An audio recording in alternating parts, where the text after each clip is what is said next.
عزیز شخصیت محترم جناب ناصر بھٹا شہید کا یہ ان کے برادری اور ان کے علاقے کے لوگ آج ہمیں آپ کے اس پروگرام میں آ کر یوں محسوس ہوا کہ ہم اپنوں میں آئے ہیں، اس لیے کہ ناصر بھٹا کسی تعارف کے محتاج نہیں تھے اور ان کی وجہ سے آپ کا یہ علاقہ کسی تعارف کا محتاج نہیں ہے۔ میرے بھائیوں، یہ جنگ وہ عظیم سرزمین ہے کہ میں جب اپنے علاقے میں ہوتا ہوں یا جنگ سے باہر کسی جگہ پہ ہوتا ہوں تو یقین مانیے جنگ کا نام آتا ہے تو لوگوں کے مجھ سمیت لوگوں کے دلوں میں ایک احترام کی لہر دوڑ جاتی ہے۔ جنگ والوں، آپ اپنی حیثیت کو پہچانو کہ آپ کا مقام جنگ سے باہر کیا ہے۔ آپ کو جنگ سے باہر دنیا کس حیثیت سے دیکھتی ہے؟ آپ کو اپنا آپ شاید یہاں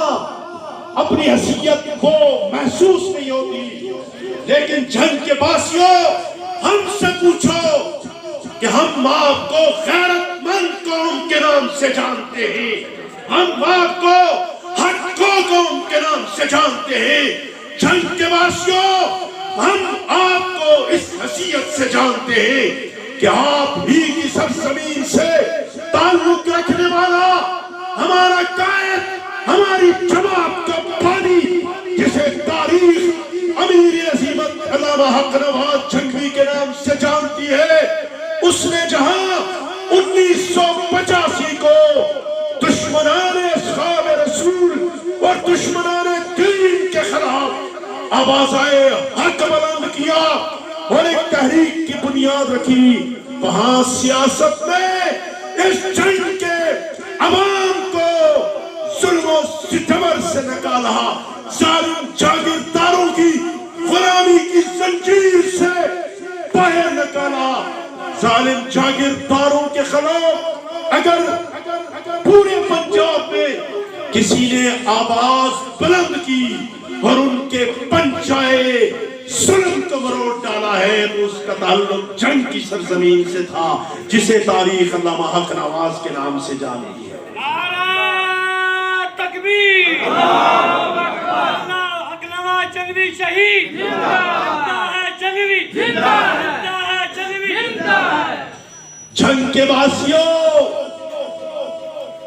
اس عظیم مرد کلندر نے جب تحریک کی بنیاد رکھی، لوگ سمجھتے تھے،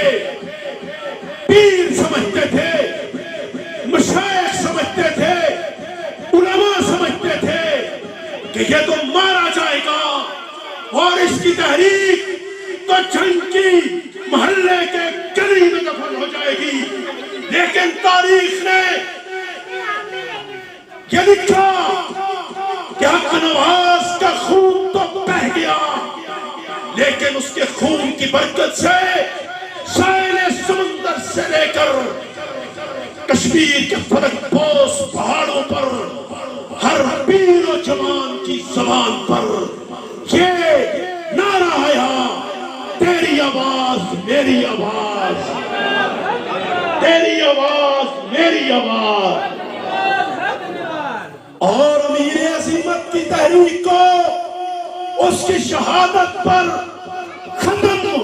ہو جانے کا سوچنے والے انہوں نے یہ وقت بھی دیکھا کہ جب ان کا چیارہ مولانا عیسار القاسمی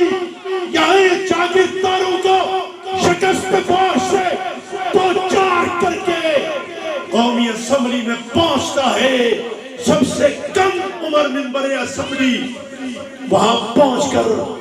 ایران کے چہرے سے نقاب ہٹاتا ہے، ایران کی اسلام دشمنی کو دنیا کے سامنے واضح کرتا ہے۔ ان کا جانشین مولانا ضیاء الرحمن اس مملکت خدا داد پاکستان سے لے کر دنیا کے 32 ممالک میں اس کی تحریک کو کی بنیاد رکھتا ہے۔ ان کا جانشین علامہ علی شیر حیدری پوری رفض کو عدالت میں شکست فاش سے دوچار کرتا ہے۔ ان کی تحریک کا جانشین جبل استقامت حضرت مولانا اعظم طارق، جسے میں کہوں کہ جرأت و بہادری کی ایک عظیم داستان تھا، اس نے ملک کے صحراؤں، میدانوں، پہاڑوں سے بھی تحریک کو لے جا کر پارلیمنٹ میں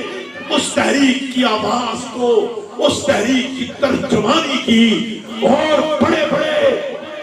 بڑے جو ممبران پارلیمنٹ جن کی گردنوں میں سریا تھا،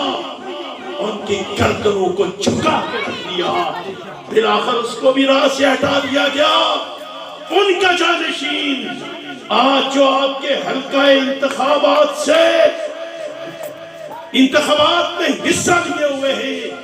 میری مراد امام سنی انقلاب قائد اہل سنت علامہ محمد احمد لدھیانوی